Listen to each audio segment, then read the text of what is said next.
গ্রাম বাংলার নির্মল সবুজ প্রকৃতির সান্নিধ্য লাভ আর বিভিন্ন গ্রামে ইতিউতি ছড়িয়ে থাকা বাংলার ঐতিহ্যবাহী পুরাকীর্তিগুলোকে জনসমক্ষে তুলে ধরার উদ্দেশ্যে আজ আমরা চলেছি বাঁকুড়া জেলায়। প্রাচীন বাংলার রাঢ় অঞ্চলের অন্তর্গত এই বাঁকুড়া জেলার বিভিন্ন গ্রামে ছড়িয়ে ছিটিয়ে রয়েছে অসংখ্য প্রত্নকীর্তির নিদর্শন।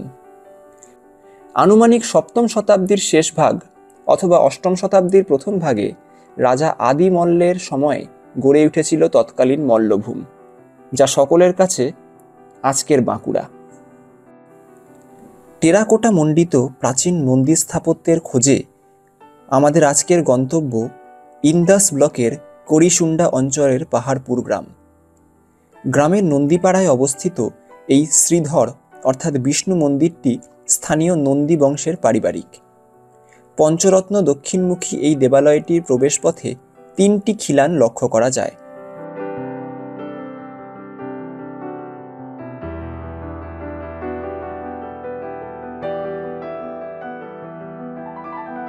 মন্দিরটির ধনুকাকৃতি কার্নিশের নিচে সমান্তরাল একটি কুলুঙ্গির সারি ও মন্দিরের দুধারে 2টি উল্লম্ব কুলুঙ্গির সারিতে কিছু পোড়া মাটির মূর্তি ফলক রয়েছে।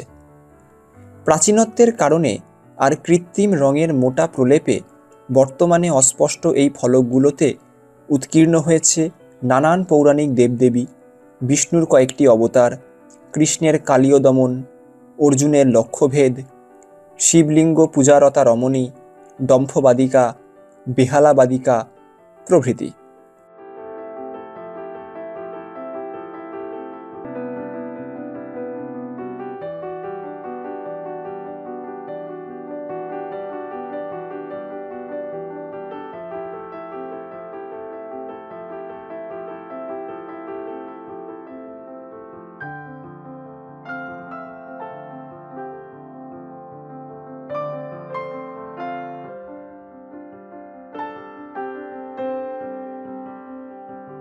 সংকীর্ণ একটি অলিন্দ পেরিয়ে দেবালয়টির গর্ভগৃহে প্রবেশ করতে হয়। গর্ভগৃহে প্রবেশদ্বারের কাঠের পাল্লা দুটিতে দারু ভাস্কর্যে ফুটিয়ে তোলা আছে ফুলকারি। আমরা এখন বাঁকুড়া জেলার ইন্দাস থানার অন্তর্গত পাহাড়পুরে নন্দীপাড়ায় এক প্রাচীন মন্দিরের সামনে রয়েছি।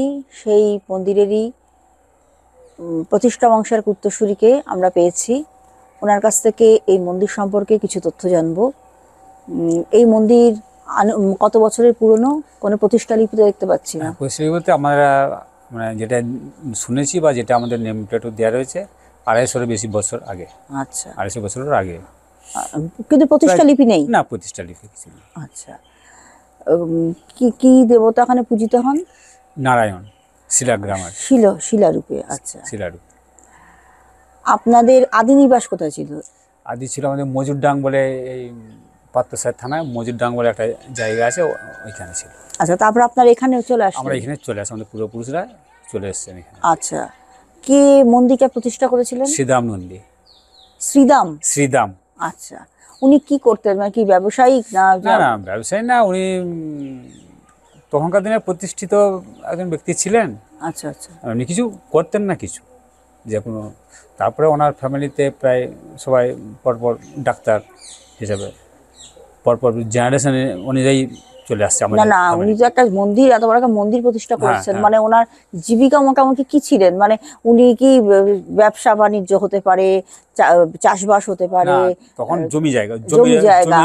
জমির উপরে নির্ভর করে। আচ্ছা আচ্ছা আচ্ছা। আপনাদের এইটা মন্দিরকে তো দেখলাম সংস্কার করা হয়েছে, কত বছর আগে হয়েছে? এটাই তো 1 বছর আগে হয়েছে। 1 বছর আগে। আপনারা কি মানে ব্যক্তিগত উদ্যোগেই করেছেন? আচ্ছা, পারিবারিক।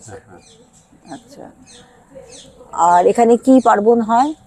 এখানে পার্বণ বলতে অন্য কিছু হয় না। আমাদের এই জন্মাষ্টমীর সময় আমার ডক্টর ধীরেন্দ্রনাথ নন্দী ছিলেন, ওনার ওই দিনই জন্ম হয়েছিল। সেই থেকে ওনার ওই জন্মদিনটাতে আমরা একটু অনুষ্ঠান করি, বস্ত্র বিতরণ, লোকজনের কিছু সামান্য কিছু খাওয়ানো দাওয়ানো, এইরকম একটা অনুষ্ঠান করেন। আচ্ছা, আর তেমন কিছু করেন না? আর তেমন কিছু না। তারপরে তো টুকটাক যেগুলো আছে, জন্মাষ্টমী আছে, উত্থান আছে, রাস আমাদের এখানে এটা হয় না। রাস আমাদের ওই গ্রামের অন্য একটা আছে, সেখানে হয়। এই গ্রামেই আছে। মন্দিরের পূর্ব দিকের দেওয়ালে স্টাকোর তৈরি বিষ্ণু দশাবতারের মূর্তিগুলি সুদৃশ্য।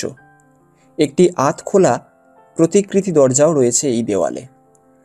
প্রতিষ্ঠা ফলকহীন এই মন্দিরটি 250 বছরের প্রাচীন, এমনটাই দাবি করেন নন্দী বংশের উত্তরসূরিরা। মন্দির দর্শন শেষে আমরা আবার এগিয়ে চললাম পরবর্তী গন্তব্যের উদ্দেশ্যে।